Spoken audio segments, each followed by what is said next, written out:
Os estudiosos dizem que já passamos por diversas eras. Em alguns momentos, o homem era teocentrista, Deus era o centro do universo. Em outro momento, se considerava o antropocentrismo, o homem como o centro do universo. Talvez agora estejamos na era do achocentrismo. Vale aquilo que eu acho que é verdade, mesmo que seja mentira. Por isso, talvez alguns estudiosos digam ainda que estejamos na era da informação. Ou será desinformação? Olá, eu sou Robson e estou aqui para convidar você a fazer parte desta comunidade de pessoas que querem ser bem informadas, com conteúdo ético, de qualidade, democrático, que vai incentivar o bom debate que a sociedade precisa fazer.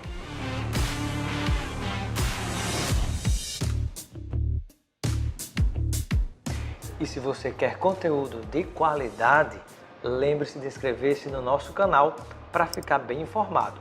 Todo dia com notícia, comentário e opinião para que você esteja melhor instruído a discutir os temas que estão presentes no dia a dia da sociedade.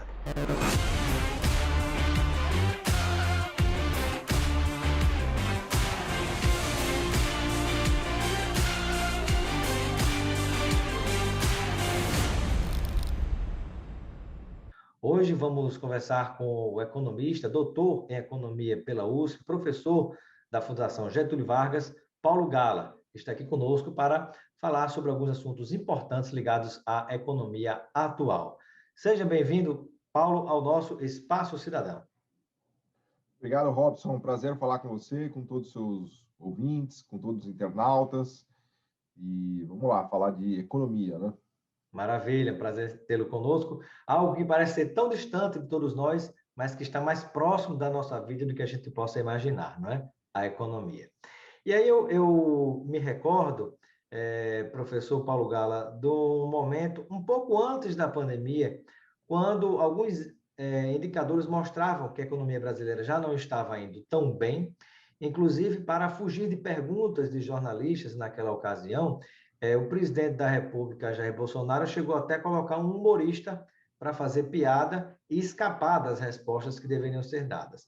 E hoje tudo se joga na conta da pandemia, porém, ainda se observa uma situação onde o governo está comemorando os índices econômicos. Eu gostaria que você contextualizasse, de acordo com a sua visão, um pouco disso que nós acabamos de historiar. Bom, primeiro tem uma questão que é relativamente técnica, mas é simples de se entender, que é o resultado do PIB do primeiro trimestre de 2021, né, que veio com um crescimento de 1,2% e o governo comemorou muito, o mercado financeiro também, mas tem algumas questões que precisam ser destrinchadas ali dentro daquele número, né? Primeiro que tem uma acumulação de estoques muito grande das empresas por conta do período da pandemia, né? Então, quando a gente olha o que aconteceu no quarto trimestre do ano passado, elas queimaram os estoques, né? E aí, no primeiro trimestre, elas produziram e acabaram acumulando estoques e guardando estoques com medo do que aconteceria pela frente. Então, essa formação de estoques muito elevados, bem acima da média histórica dos últimos 10 ou 15 anos, acabou gerando mais produção que a gente contabiliza como PIB. Segundo ponto, teve importações também altas da Petrobras e plataformas de petróleo, que acabam distorcendo um pouco os números, né? Então, esses dois aspectos mascaram um pouco o PIB do primeiro trimestre. Ele não foi tão bom assim quanto parece, né? Talvez mais próximo de zero do que de um crescimento de 1%, se a gente levar em consideração esses fatores, né? Agora, é verdade, Robson, que a gente está retomando o patamar de produção pré-pandemia, né, de antes da pandemia, né? Então, o Brasil caiu num mergulho, que a gente chama em V, se recuperou e agora a gente está no nível de produção pré-pandemia, e isso aconteceu em dezembro do ano passado, né? A gente meio que retomou o nível de produção pré-pandemia em dezembro, e agora, apenas por um efeito estatístico, se a gente continuar com esse PIB no mesmo nível, vai parecer que a gente cresceu 4% esse ano. Mas não é que a gente cresceu 4%, na verdade a gente caiu 4% e subiu 4%. Então, a gente está simplesmente voltando naquele janeiro de 2020, quando não existia a pandemia, quando não existia o Covid, né? E aqui em janeiro... É isso que o ministro Paulo Guedes quer chamar de Exato. crescimento em V? Exatamente. Então, não é correto você falar crescimento em V. Você deveria falar recuperação em V, porque a gente caiu no buraco e saiu do buraco. O problema é que lá em janeiro a gente estava em outro buraco, né? Como se a gente estivesse em dois buracos, né? Porque, como você mesmo comentou, janeiro de 2020 não era uma situação de, vamos dizer assim, muito benéfica para o país. A gente estava com um altíssimo nível de desemprego, de quase 14 por 13, quase 14.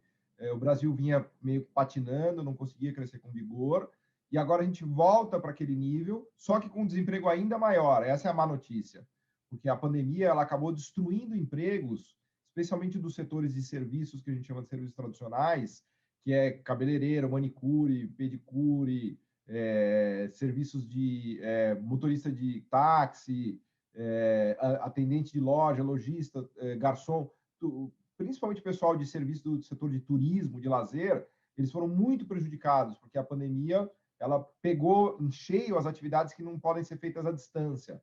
Por exemplo, educação, telemedicina, todo mundo que faz home office, Robson, eu brinco que não perdeu emprego.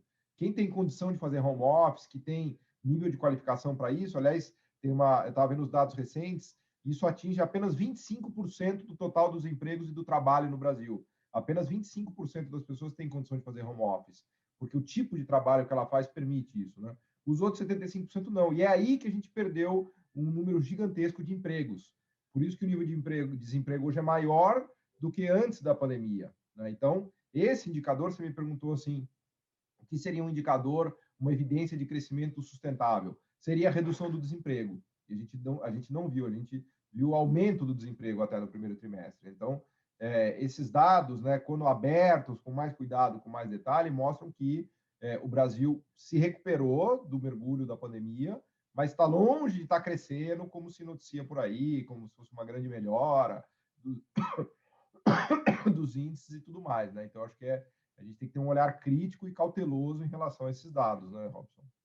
Exato. E, professor Paulo Gala, quando a gente pensa como indicador, muitos consideram a questão do dólar, os investimentos na Bolsa de Valores como sendo um indicador de crescimento sustentável para o Brasil. O que é que você pode dizer a respeito?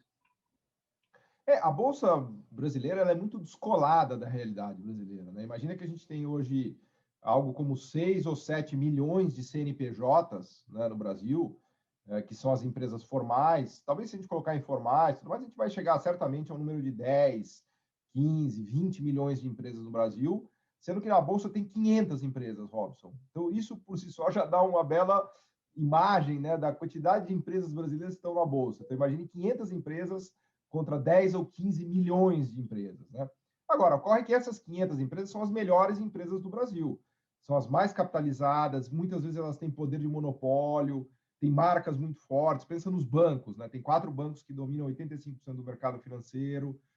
São empresas de commodities que têm um lugar relevante na economia mundial, Petrobras, Vale.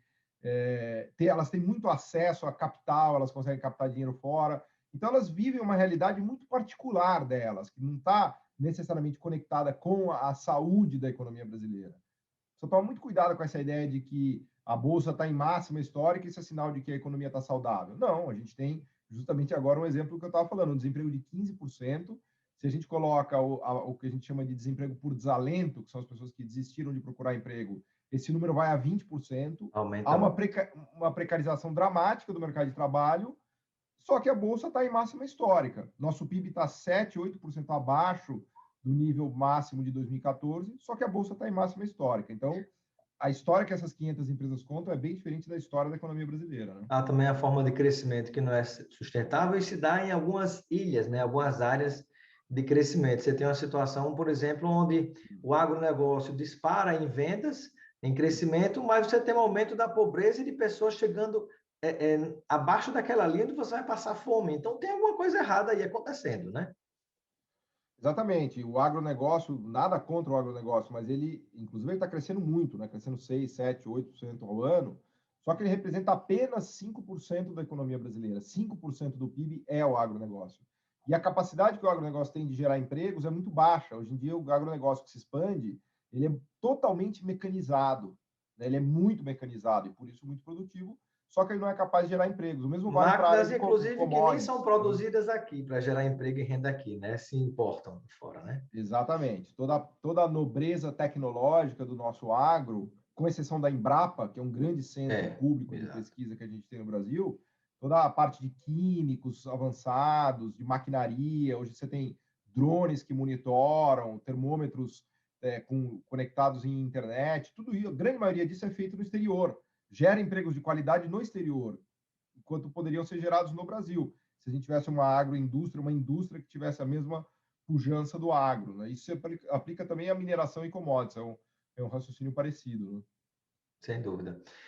E quando a gente pensa no dólar, ele de alguma maneira é levado em consideração quando se pensa na questão do desenvolvimento do país, o fato de ele estar mais alto, estar mais baixo, o que é que a gente pode dizer a respeito?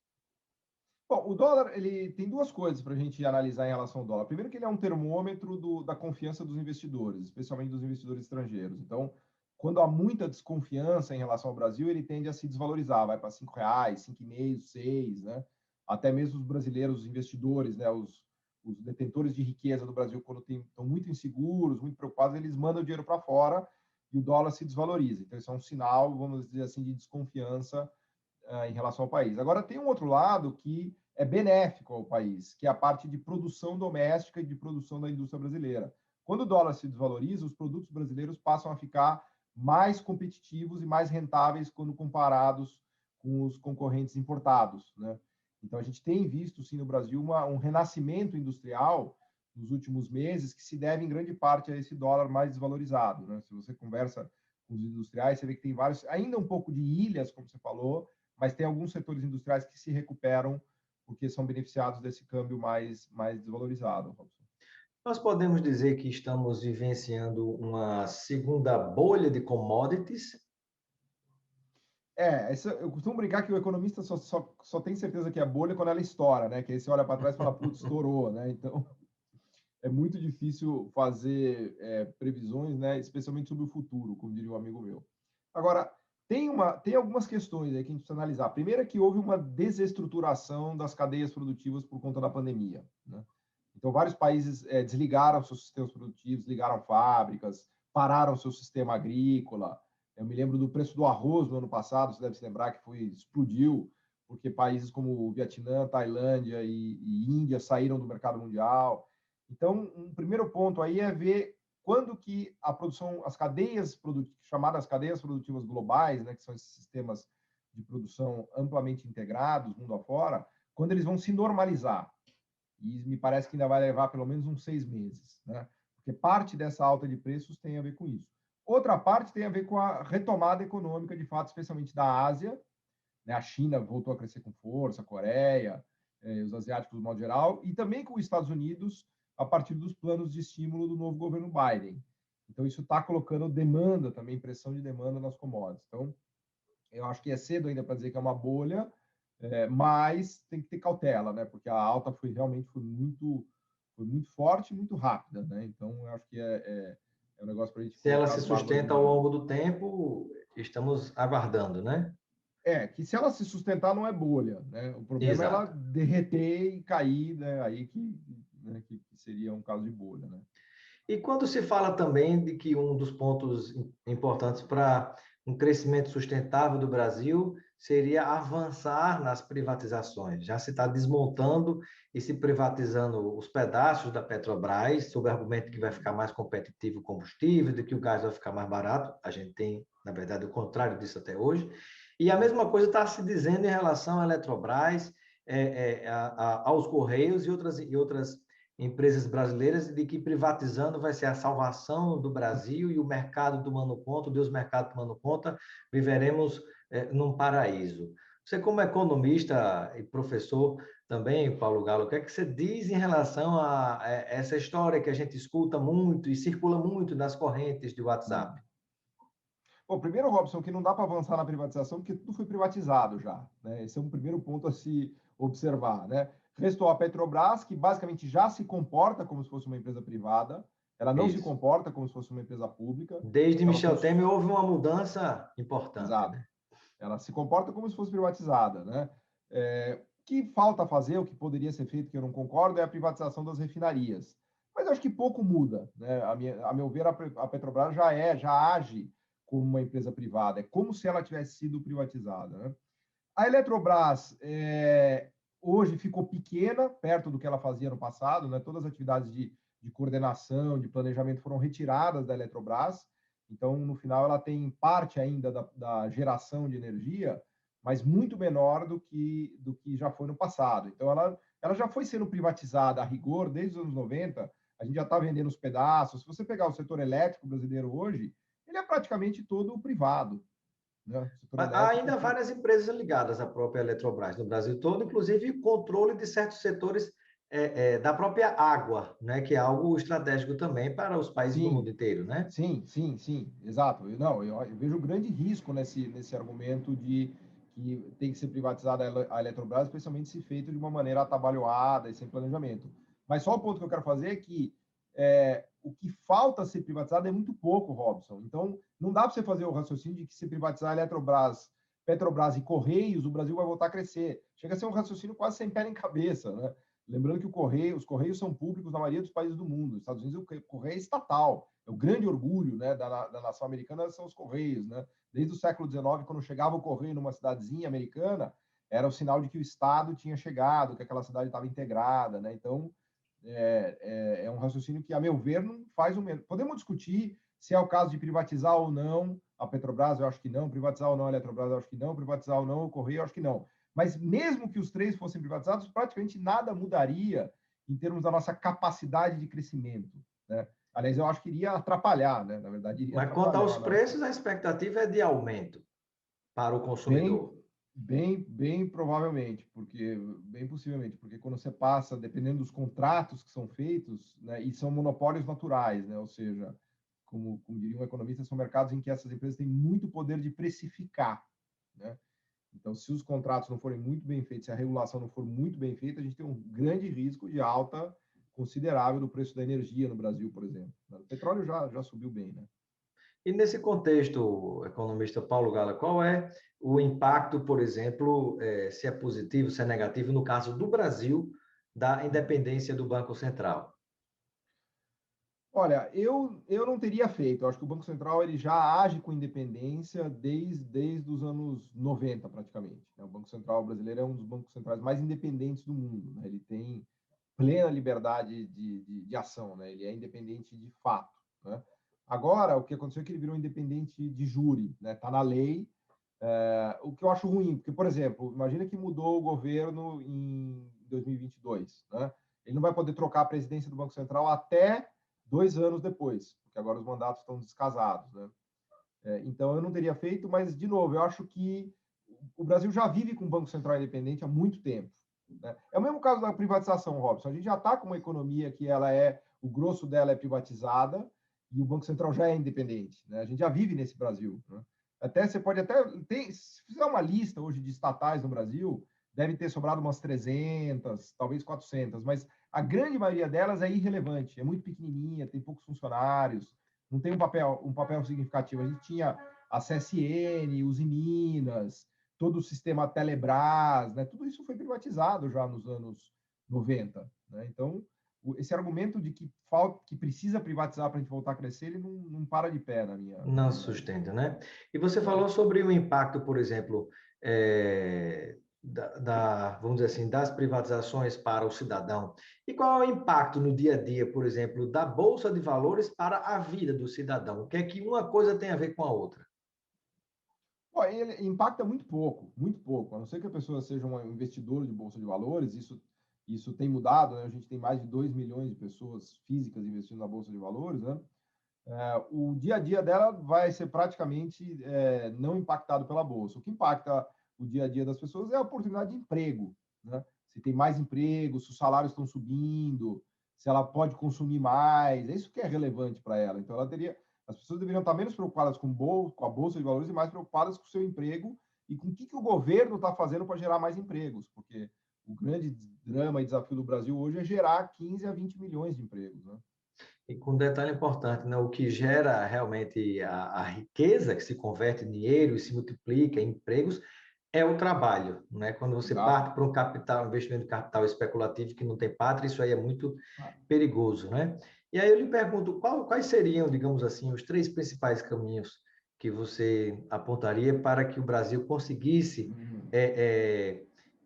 gerar mais empregos para o seu povo ou induzir, por exemplo, em parceria com a iniciativa privada, a geração desses empregos? Eu faço essa pergunta Uhum. porque, além do contexto da pandemia, que está levando embora muitos empregos, nós já vínhamos vivenciando um momento, e ele se agravou com a pandemia, e continuamos vivenciando, que é do que muitos chamam, a partir do Fórum Econômico Mundial, por exemplo, de quarta revolução industrial ou revolução 4.0, né? Tem empregos que, independente dessa questão, simplesmente deixam de existir. E como é que fica essa massa de pessoas para ser recolocada? Né? Vai se construir, por exemplo, no caso de alguns que não conseguirem se recolocar, vai se criar a possibilidade de uma renda básica de cidadania, né? O que é que vai se criar a respeito? Então, assim, eu lhe passo a palavra para você falar um pouquinho sobre quais seriam os três principais tópicos para que o Brasil, né, enquanto nação e em parcerias com a iniciativa privada, pudesse fazer, impactar mais na geração de emprego e renda. Primeiro, um ponto legal para a gente observar, Robson, é que os três países mais tecnológicos do mundo hoje, que tem maior índice de robôs per capita, portanto, são os mais automatizados do mundo, são Japão, Alemanha e Coreia do Sul. E, ao mesmo tempo, são os três países que têm o menor desemprego do mundo. Vejam vocês, os três países mais high-tech do mundo, têm o maior índice per capita de robôs, são os três menores índices de desemprego do mundo, na casa de 2%, 3%. Né? Por quê? Porque eles conseguiram levar o nível de produção da economia deles a ponto de empregar todo mundo, mesmo com muita tecnologia, muita automação, e claro que eles exportam para o resto do mundo. Né? O truque deles é conquistar mercados no mundo. Tanto a Alemanha, quanto o Japão, quanto a Coreia são grandes exportadores de produtos manufaturados industrializados, e são grandes potências industriais. Né? Então, você me pergunta de três pilares ou três ideias que o governo, a meu ver, deveria investir. Bom, primeiro que cabe ao governo fazer essa articulação. Achar que o mercado sozinho vai resolver isso não dá certo. Não vai. Também achar que a gente vai resolver isso sem as empresas e o mercado também não vai dar certo. A gente precisa de uma articulação governo e empresas. Né? E eu destacaria primeiro volta do investimento público, né? Especialmente com o fim do teto dos gastos. O teto dos gastos é uma regra muito dura, muito irracional, e ela acabou reduzindo o investimento público à mínima histórica. E nessa situação de crise, o investimento público é muito importante. Segundo, pensar em indústria e reindustrializar o país. O governo tem que ter uma agenda, me parece que ele está começando a ficar sensibilizado com essa ideia, de reindustrializar o país, de desenvolver medidas de incentivo, de incentivo para reindustrializar. E terceiro, voltar a usar os bancos públicos, BNDES, Banco do Brasil, Caixa, especialmente numa situação de crise. Né? Então, eu, como sugestão, daria esses três. Né? Volta do investimento público, uso de bancos públicos e trabalhar num projeto de reindustrialização. Acho que Agora, me parece, eu sei que nosso tempo está perto de chegar ao fim, mas me parece que justo esses três pontos são contrários exatamente à política extremamente liberal ou ultraliberal de Paulo Guedes, que é o ministro da Economia do Brasil. Ele permanece e vai fazendo o que pode pela sua avaliação, é insustentável a presença dele diante desse quadro que é necessário ser implementado. É exatamente isso. A agenda dele é fazer o contrário do que eu falei, né? Desmontar o BNDES, tirar o poder do Banco do Brasil e da Caixa e manter o teto dos gastos e zerar o investimento público. Até os lucros da Caixa Econômica que poderiam estar sendo reinvestidos em Minha Casa Minha Vida e outros programas que estão praticamente sendo fechados, estão indo para o Tesouro Nacional e dali está se pagando dívida pública. Ou seja, está tirando do banco público, que é a Caixa Econômica, para ir para banco privado, né, para pagar a dívida pública, né?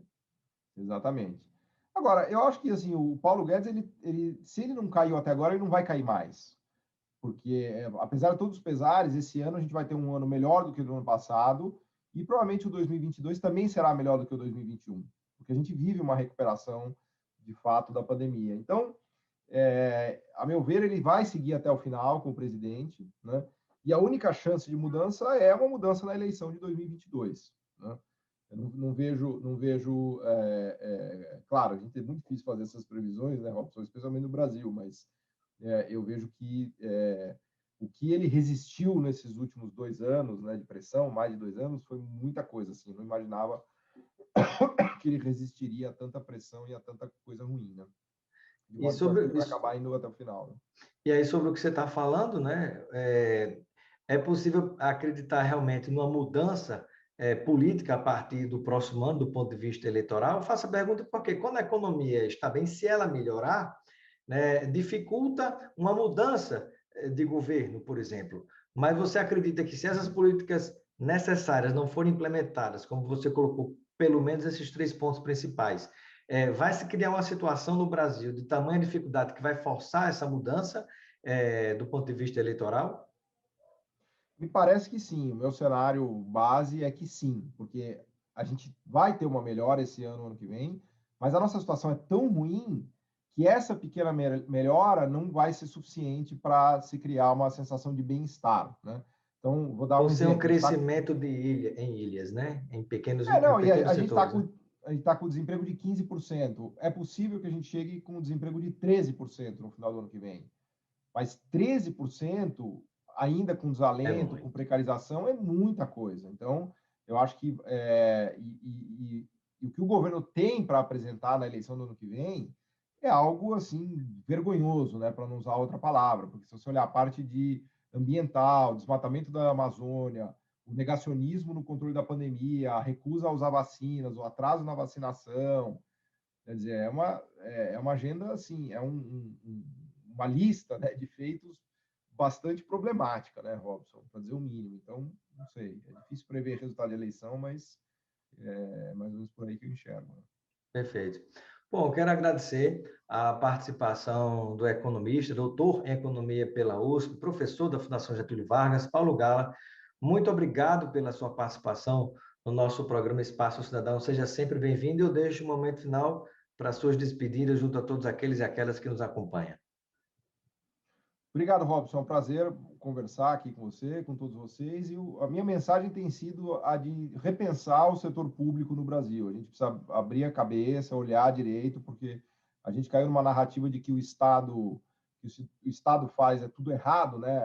Ainda hoje eu estava gravando um podcast que a gente tem sobre desenvolvimento econômico, e eu conversava com o pessoal do setor de educação, né? 85% das matrículas da rede do ensino básico e do ensino médio, 85% são da rede pública. Na área da saúde, do SUS, 75% de todos os atendimentos médicos feitos no Brasil durante um ano, 75% são feitos pelo SUS, né? Então, o Brasil precisa passar a valorizar de novo o seu setor público, e é evidente que com isso eu não estou defendendo cabide de emprego, não estou defendendo corrupção, não estou defendendo funcionário público que não tem amor à camisa, de fazer a função pública dele, né? Tudo isso precisa ser combatido. Agora, a gente não pode achar que o setor público não é necessário num país em que 80% da educação e da saúde das pessoas depende do Estado, né? Então, eu tenho feito uma cruzada para tentar levar essa ideia às pessoas de repensar, né? Olhando para as eleições de 2022, repensar essa ideia de que se destruir o Estado brasileiro é o melhor caminho que a gente tem para seguir, né? Acho que, aliás, a pandemia foi bastante didática a esse respeito, né, Robson? Perceba-se que o símbolo maior do império capitalista, digamos assim, os Estados Unidos, estão acordando para isso e desenvolvendo a política econômica completamente diferente desse discurso que ainda tem algumas pessoas defendendo, inclusive no governo federal, né? Mais incrível, alguns empresários também. Ok, muito obrigado, Paulo. Obrigado, Robson. Foi um grande prazer falar com vocês.